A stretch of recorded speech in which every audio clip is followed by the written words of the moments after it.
దేవునికి స్తోత్రం. హల్లెలూయా. ప్రభునందు ప్రియా దేవుని ప్రియులారా, ప్రభువు పేరట మీ అందరికీ వందనాలు. మరణాత. బాగున్నారా? మీ అందరూ క్షేమముగా ఉన్నారని తలంచుచు మన ప్రభువును రక్షకుడైన దేవదేవుని అతి పరిశుద్ధమైన నామంలో మీ అందరికీ శుభాలు తెలియపరుస్తున్నాను. దేవుని యొక్క మహిమ గురించి మనం తెలుసుకుంటున్నాం. ఏదంటే దేవుని యొక్క ఆత్మ నడిపింపు ఏ రకంగా మనుషులకి ఉంటుంది, ఆయన దేవుని యొక్క వెలుగు, దేవుని యొక్క వెలుగు లేదా దేవుని యొక్క బలిపీఠం, దేవుని యొక్క సన్నిధి ఏ రకంగా ఉంటుందనేది బైబిల్ గ్రంథంలో చూస్తూనే ఉన్నాం. ప్రభునందు ప్రియులారా, దాని కొరకు ప్రార్థన చేద్దాం. పరిశుద్ధుడా, పరిశుద్ధుడా, ప్రేమమయుడా, కరుణామయుడా, వందనాలు. ఈ దినము ప్రభా నాయన సన్నిధి వెలుగులో, సన్నిధి కాంతిలో మేమున్నాము ప్రభా.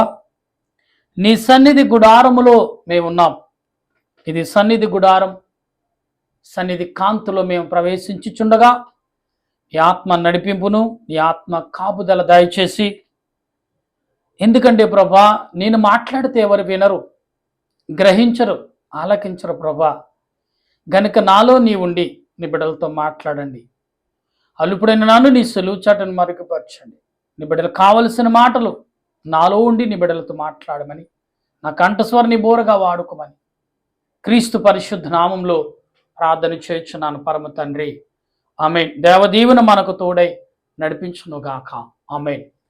ప్రభునందు ప్రియా దేవుని ప్రియులారా, దేవుని వాక్యములో అనేక విషయాలు మనకు కనపడుతున్నాయి. అయితే దేవుని సన్నిధిలో మనం ఎంతవరకు ఉన్నాం, దేవుని సన్నిధి ఎంతవరకు తెలుసుకుంటున్నాం, దేవుని సన్నిధిలో ఎంతవరకు మనం ఆలోచన కలిగి ఉన్నాం. సన్నిధి అంటే ఏంటి? సన్నిధి అంటే ఒక ఇల్లా, ఒక దేవాలయమా, లేకపోతే ఒక భాగమా అనుకోవచ్చు. గనుక ప్రియులరా, దేవుడు నీతో మాట్లాడుచున్న మాటలు ఇశ్రాయేలు ప్రజలతో మోషే మాట్లాడుతున్నప్పుడు మోషేతో దేవుడు మాట్లాడాడు. ఇశ్రాయేలు ప్రజలని ఎడారికి దేవుడు తీసుకొచ్చాడు, అక్కడి నుంచి ప్రయాణం చేయమంటున్నాడు. ఎప్పుడైతే మోషేతో దేవుడు మాట్లాడుచున్నాడో అప్పుడు మోషే అంటున్నాడు, నీ సన్నిధి గుడారము, నీ సన్నిధి వెలుగు నాతో లేకపోతే నేను ప్రయాణం చేయను అంటున్నాడు. ప్రియులరా, ఆనాడు భక్తులు అబ్రాహాము మొదలుకుని మోషే వరకు, ఆదాము మొదలుకుని అబ్రాహాము వరకు చూసుకుంటే చరిత్ర చాలా స్పష్టంగా చెప్తుంది. దేవుని సన్నిధి లేకుండా ఏ మానవుడు ప్రయాణము సాగించలేదు. ఏ మానవుడు ప్రయాణములో అలసిపోకుండా ఉన్నాడంటే వారికి దేవుని సన్నిధి తోడుగా ఉంది, దేవుని ఆత్మ తోడుగా ఉంది, దేవుని ప్రభావం వారికి తోడుగా ఉంది, దేవుని శక్తి వారికి తోడుగా ఉంది. కాబట్టి వారు నడవగలిగారు. మనందరికీ తెలుస్తున్న విషయమే. యేసు ప్రభుని చూడాలని ఇశ్రాయేలు ప్రజలు జ్ఞానులు తూర్పు దిక్కు నుంచి ప్రయాణం చేసినప్పుడు వారు దేవుని సన్నిధితో పాటు ప్రయాణం చేశారు. అదే నక్షత్రం. దేవుని సన్నిధి నుంచి బయలుపడింది ఆ నక్షత్రం. యేసు ప్రభు పుడతాడని సుమారు 3 సంవత్సరాల పైగా వారు కాళ్ళ నడక నడిచారని చరిత్ర చెప్తుంది. అంటే 1 రోజు 2 రోజులు కాదు, ప్రభువును చూడటానికి దేవుని సన్నిధి 3 సంవత్సరాలు వారికి సహకరించింది. ఎస్ ప్రభునందు ప్రియులారా, దేవుడు మొదటగా చేసిన ప్రార్థన అంటే సన్నిధి అనేది ఆయన ఏర్పరిచాడు. అందుకే 40 రోజులు సన్నిధిని ప్రార్థన ద్వారా సన్నిధిలో పరుచుకున్నాడు. పరిశుద్ధాత్మ దేవుని యొక్క శక్తి సన్నిధి నీకు తోడుగా ఉండాలంటే నీవేదో ఒక వడమడకను నువ్వు చేయాలి. అది ఉపవాసమా, ప్రార్థన అంటే అవును అని బైబిల్ చెప్తుంది. దేవుని వాక్యము కూడా ప్రకటిస్తుంది. ప్రియులారా, గమనించండి వాక్య గ్రంథములో. ఎందుకంటే ఇక్కడ నిర్గమకాండములో మాట్లాడుతున్న మాటలు నిన్నటి కాలములో ఉన్నాం. ఈరోజు దావీదు కీర్తనలో 140 కీర్తనలో 13వ వచనంలో దేవుని సన్నిధి లేకుండా ఎవరు కూడా దావీదు అంచు కూడా కదలలేదు. ఎస్, దావీదు దేవుని సన్నిధిని తేవటకు ఎన్నో రకాలుగా ప్రయత్నం చేశాడు. ఎలా తెచ్చాడు? ఆఖరికి నాట్యముతోనూ సంగీతములతోనూ అతడు సర్వము రాజులేని క్రియను మరిచిపోయి తెచ్చాడు. దేవునికి కావలసింది అధికారము కాదు, బలము కాదు, ధనము కాదు, వెండి బంగారాలు కాదు ప్రియులారా,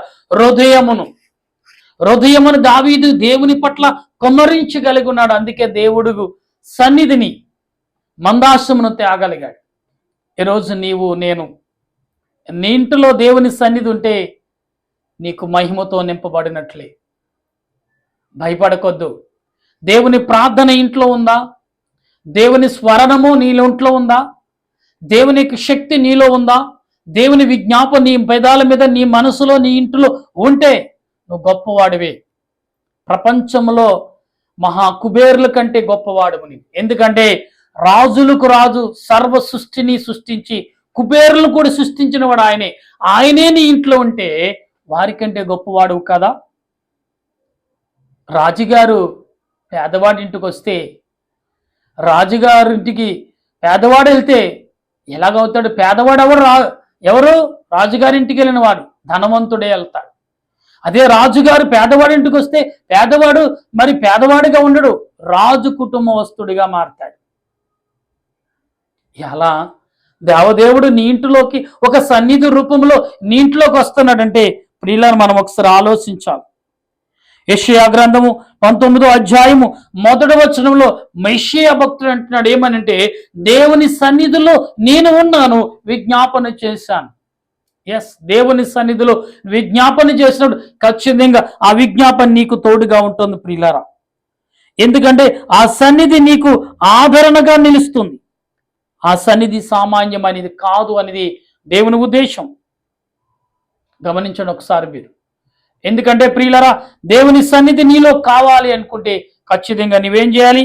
ఆయన ఎదుట విజ్ఞాపన ప్రార్థన చేయాలి. అదే యెషయా గ్రంథంలోని మరి మనం 64వ అధ్యాయంలో మరి 1 నుండి 3 వచనాలు మనం చదువుతున్నప్పుడు మోషే మనం ఏ రీతిగా దేవునికి విజ్ఞాపన చేశాడు, యెషయా భక్తుడు కూడా అలాగునే దేవునికి సన్నిధిలో మొరపెట్టినట్లుగా మనం చూస్తున్నాం.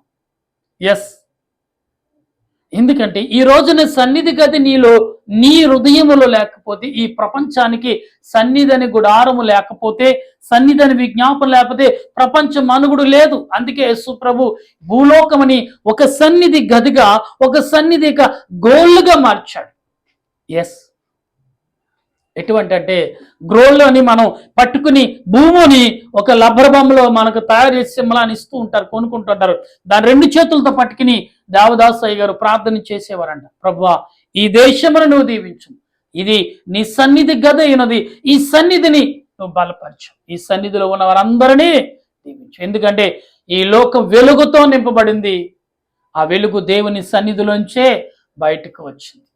ఎస్, దేవుని సన్నిధి నీలో ఉంటే నువ్వు ఖచ్చితంగా దేవునికి వెలుగుతో నింపబడినట్టే కుమార్తె కుమారుడా. దావీదు గాని, అబ్రహాము గాని, మోషే గాని, నేను ఎలీషా గాని, ఏలియా గాని, వీరందరూ దేవుని సన్నిధి లేకుండా ప్రవక్తలుగా మారలేదు.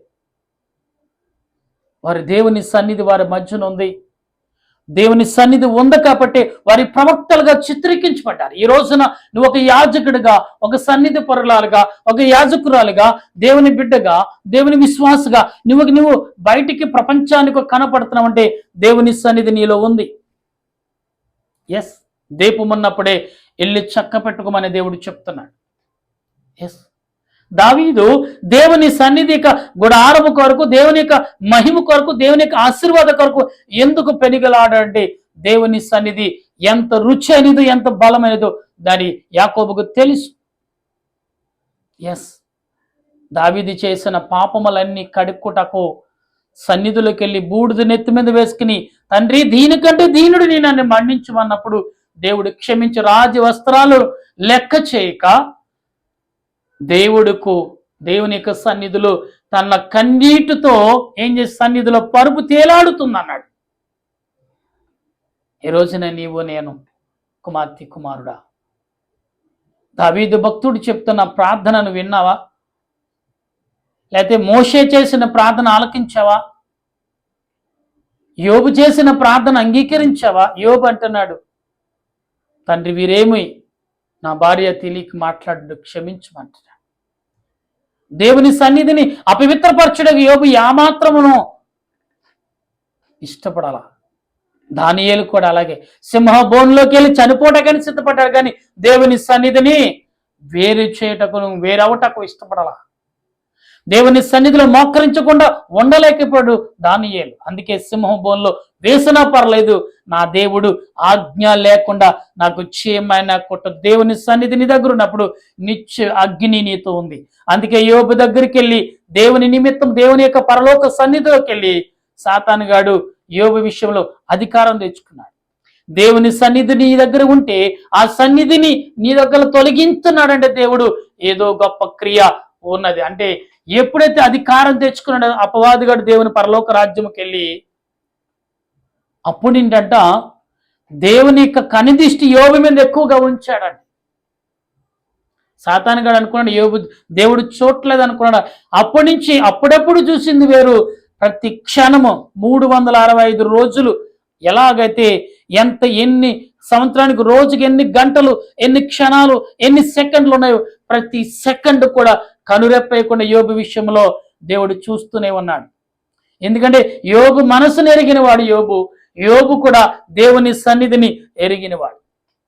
ఎస్, ఈ రోజున నీవు నేను దేవుని సన్నిధిలో ఉండి మాట్లాడుచున్నాం. మనం దేవుని సన్నిధి, దేవుని యొక్క వెలుగు, దేవుని యొక్క మరి మహిమను నువ్వు పొందాలనుకోండి, దేవుని యొక్క సన్నిధి నీకు రావాలనుకుంటే, దేవుని యొక్క వెలుగు నీలోకి రావాలంటే ఏం చేయాలి? దేవుని సన్నిధి నీలో ఉండాలి.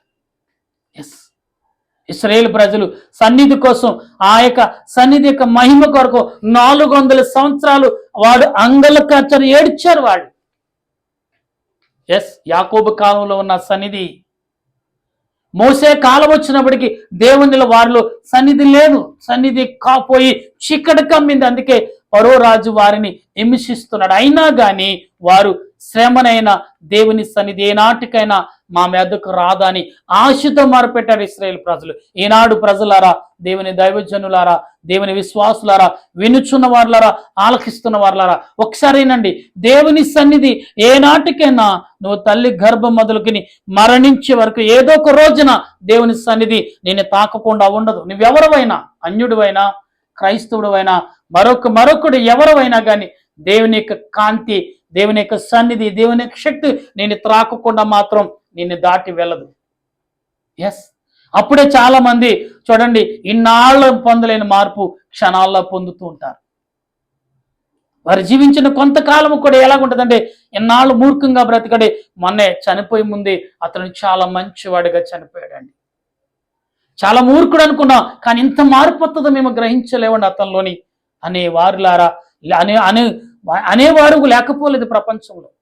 ఎస్, ఎందుకంటే దేవుని సన్నిధి ఎలాగూ వారిని తాకిందంటే, వారి పితరులు, వారి తల్లిదండ్రులు చేసిన ప్రార్థన సన్నిధి ఏదో ఒక రోజున ఆ స్త్రీని కానీ, ఆ కుమార్తెను కానీ, ఆ కుమారుని కానీ తాకుతుంది. అందుకే మన పిల్లల కొరకు నీవు సన్నిధి ఈ రోజు మొదలు పెడితే, నీవు లేకపోయినా నీ ప్రార్థన, నీ విజ్ఞాపన అది సన్నిధిగా ఉండి అది వదిదలుచు రోజు రోజుకి అభివృద్ధి పొందుతూ నీ తర్వాత నీ పిల్లలకు, నీ పిల్లల తర్వాత పిల్లలకు కూడా అది బలపరుస్తూ ఉంటుంది.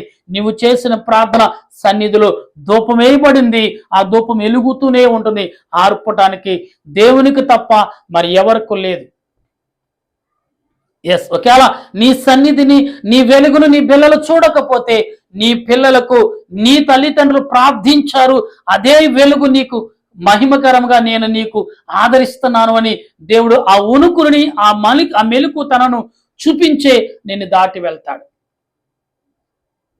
గమనించు కుమార్తె, కుమారుడా, ఇలా దావీదు ఎంతో పాపములు చేశాడు, కానీ దేవుని సన్నిధిలో, దేవుని యొక్క మహిమలో, దేవుని యొక్క మనిషిగా, దేవుని యొక్క పరలోక రాజ్యములో అతడు నమ్మకమైన వాడిగా దేవుడు ఎంచుకున్న మహాఘోరమైన పాపి. దావీదు చిన్నప్పుడు ఆశీర్వదించబడ్డాడు, అభిషేకించబడ్డాడు. కానీ వయసు వచ్చిందో రాజుగా ఉన్న తర్వాత అతను చేయని పాపాలు ఒకట అంటే ప్రపంచంలో ఎవరు కూడా అన్ని పాపాలు చేసలేరంట. అటువంటి వారిని క్షమించి పరలోకంలో వారసుని చేసి నమ్మకమైన వాడు ఇతడు నా దాసుడని దేవుడే గొప్ప బిరుదునిచ్చాడంటే కుమారుడా గమనించండి. దేవుని సన్నిధిలో ఆయన దావీదు ఎలాగ ఏడ్చాడు, ఎలాగ మొరపెట్టాడు, అంతకంటే మొరను నువ్వు పెడుతున్నావేమో. అయితే నీకు తిరిగిలేదు. తిరిగిలేదు. నీ జీవితానికి నీ ఆలోచనకు ఏ మాత్రము తిరిగి ఉండదనేది ప్రభు చెప్తున్న మాట, నేను చెప్తున్న మాట కాదు.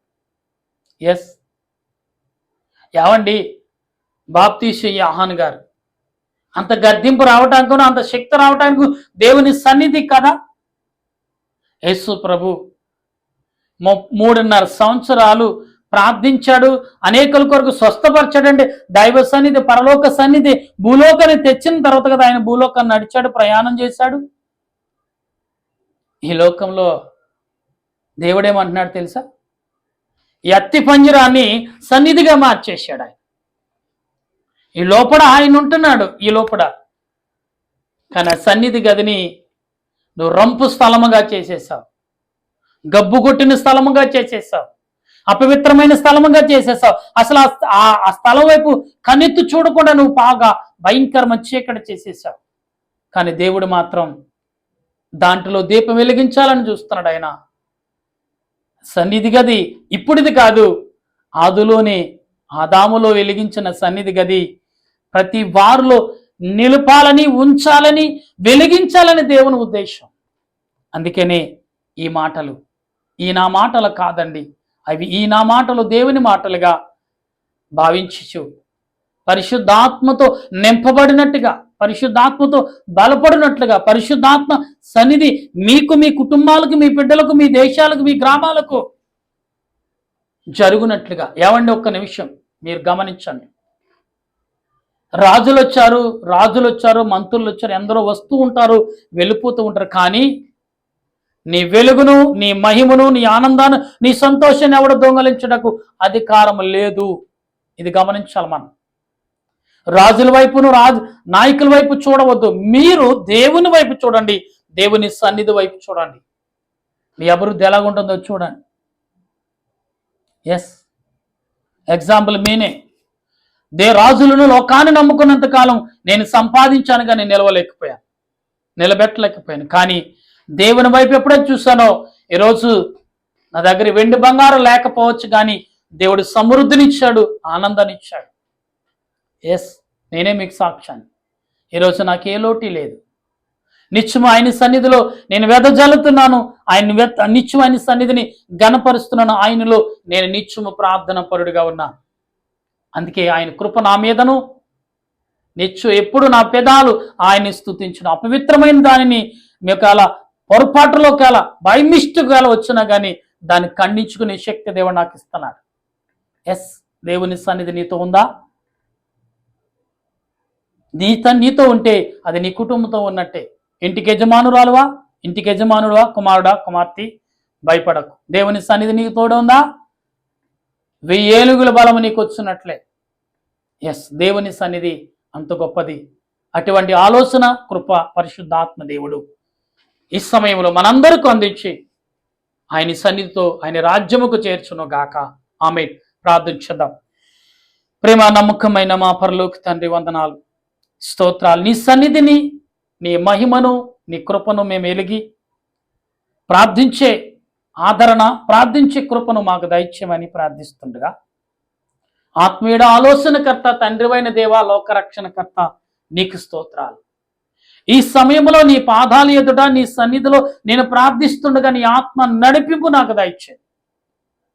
నాకే కాదు, మా దేశ ప్రజలకు, 29 రాష్ట్రాల ప్రజలు, 29 రాష్ట్రాలకు ముఖ్యమంత్రులు ఎలక్షన్ జరుగుతుంది. ఎవరిని రాజుగా నిలబెట్టన, ఎవరిని గొప్పవారుగా ప్రజలను పరిపాలించే నాయకుడిగా నిలబెట్టనన్నావో నీకు వందనాలు. అది నీ చిత్తాన్ని బట్టి, నీ ఉద్దేశాన్ని. మేము అనుకున్నది ఈ లోకంలో ఏమి జరగదు, కానీ నీ సన్నిధి ద్వారా, నీ కృప ద్వారా అన్ని జరుగుతాయి.